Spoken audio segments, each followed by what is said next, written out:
Oh, Spirit, guide me to those I need. Guide me to those who need me. I follow where you lead. Oh, Spirit, guide me to those I need. Guide me to those who need me. I follow where you lead. Oh, Spirit, guide me to those I need. Guide me to those who need me. I follow where you lead. Oh, Spirit, guide me to those I need. Guide me to those who need me. I follow where you lead.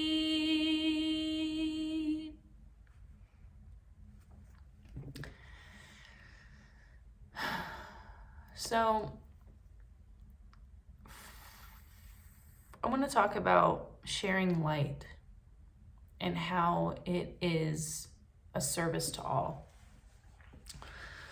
And in order to share your light, you don't have to be perfect. It's about trial and error and experimentation. And the subtle ways that we undermine ourselves and self-sabotage ourselves when we feel like we have to be perfect in order to show up. And it's just not true. Because when you think about it like that, about perfectionism and this categorical value judgment around what is worthy to be shared and what is not, you then start to do this thing where you start to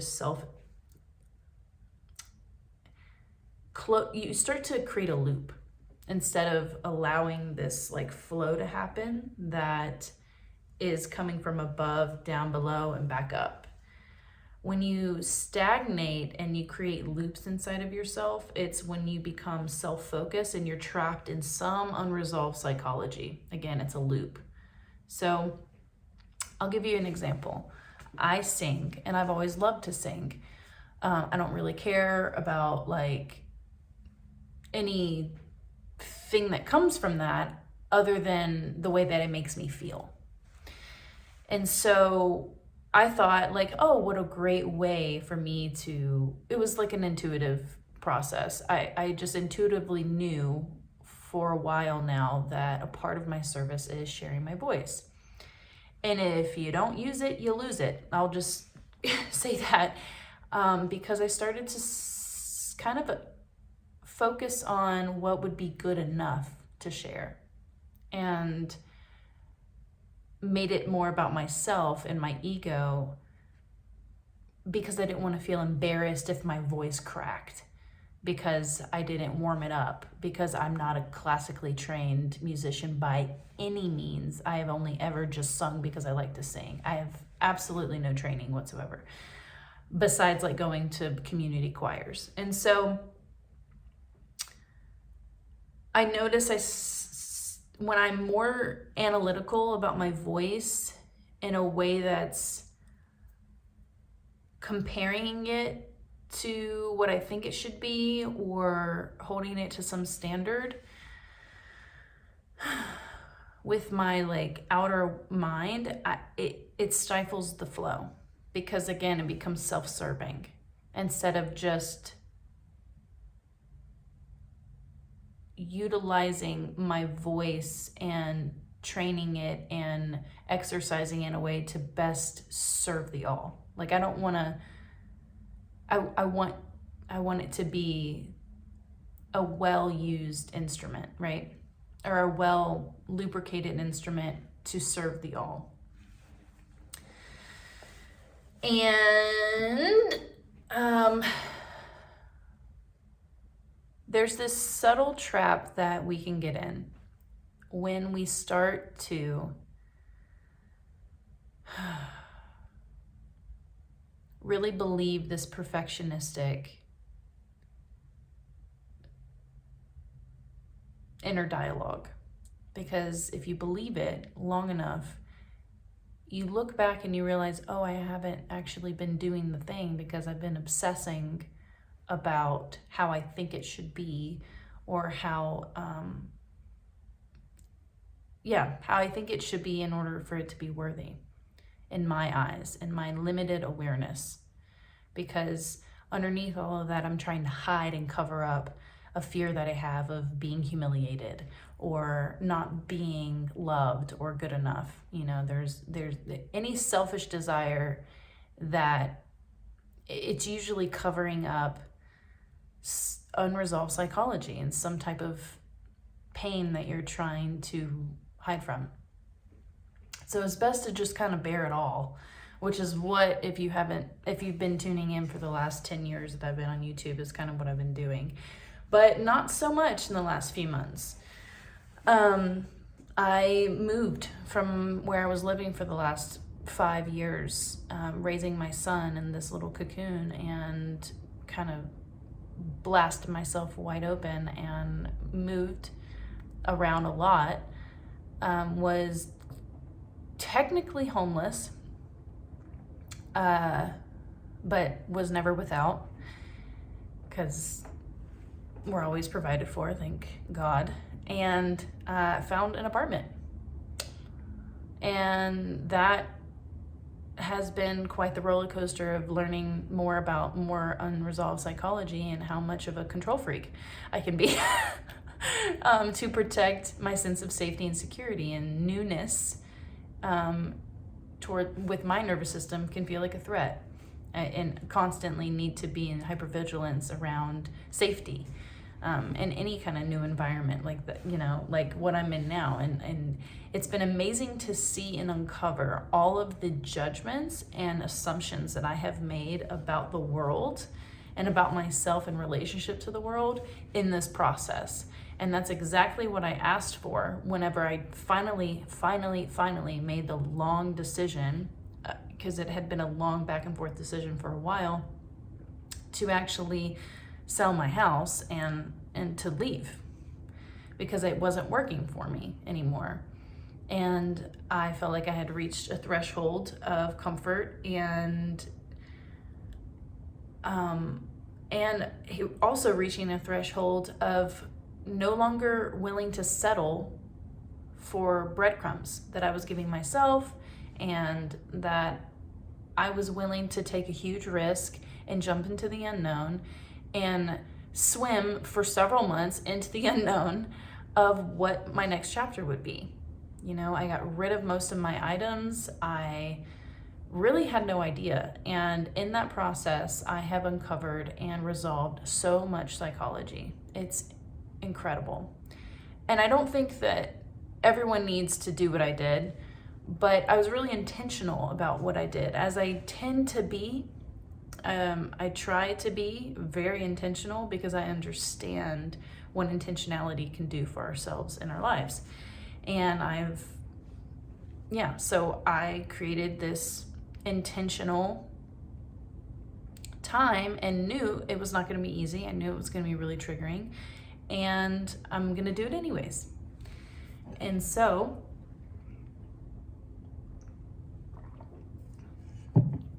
I am now here, and I took some time off YouTube because of probably a few reasons, but one of them that I can identify is subtly believing my ego and thinking that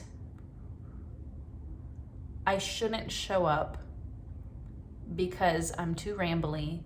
I don't have something articulate to say in the moment, or I was just really also needing some time to go inside, because I was doing a lot, you know, of psychology resolving and parenting and getting going back to school and getting my degree.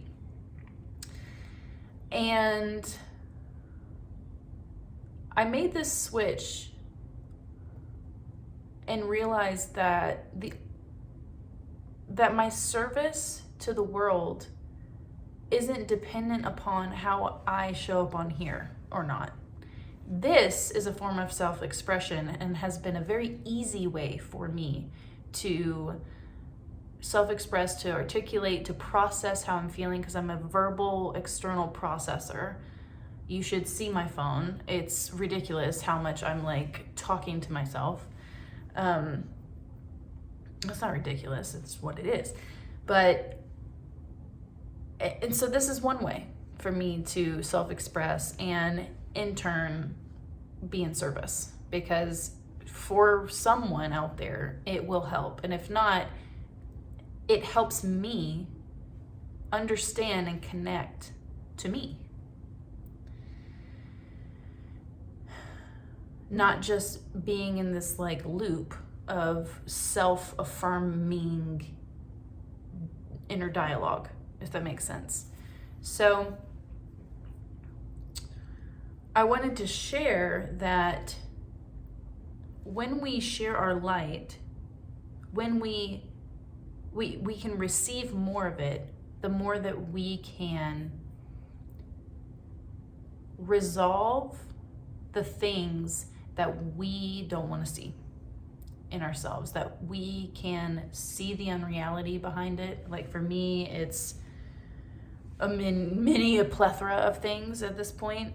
Still, so much still to resolve in my psychology, and not in the self-focused, obsessive way, but in a way that's like, oh, I am no longer affirming the unreality of my fears and my illusions. And again, it's not this like analytical linear process. It's a very fluid, intuitive process. And the best way to like lighten the energy, to receive more light, is by doing something for others. And there's so many ways to serve the all. Number one is resolving psychology. 2, obviously the things that we know about, like helping people, like physically, mentally, emotionally. Again, everything has nuance. Everything, don't take it for face value, because it's your own intuitive process of what works for you, and it's trial and error with getting accustomed to what that feels and is for you. But until you can hone that intuitive process, and really learn to discern the difference between ego and intuition, if you can even call it that, or at least unresolved psychology and intuition, it's just trial and error. You just learn, and you can always ask for that discernment and call upon something higher than you. I call and utilize what is known as the Ascended Masters, and I have been for the last like year and a half, and it's working for me. It's why I'm in this state of being that I am in, and it works for me. And I use decrees and invocations for that, and we can talk about that at another time, or just look at my past videos where I talk more about it. So yeah, I didn't anticipate sharing any of this, but this is what came through. And if I could just sum it up, it's worth it to express yourself from where you're at, even if you're not perfect. Coming from a recovering perfectionist that has really chosen to really believe the scripts that part of my psyche wants to feed me, and to practice forgiveness for whenever you do slip into that kind of role for a while, and realize like nothing is lost. You've learned a lot, and what can you do now? And to allow yourself to grieve and to feel, but not to the extent where you're beating yourself up and you have shame or you're upset at yourself, because then it's just a ping pong game. So just like realize like, I am my presence, and everything else is just clothes that I put on for various reasons as protection mechanisms to keep me safe. And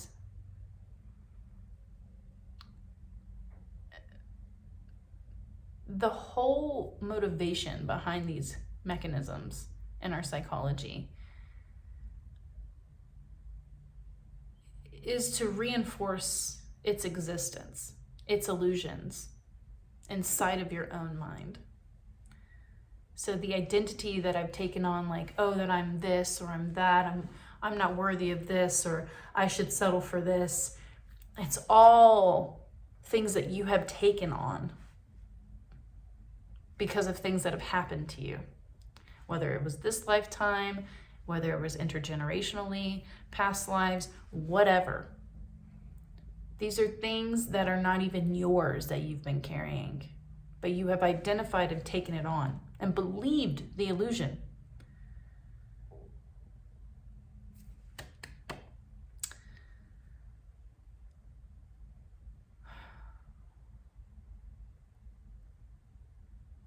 And you don't have to.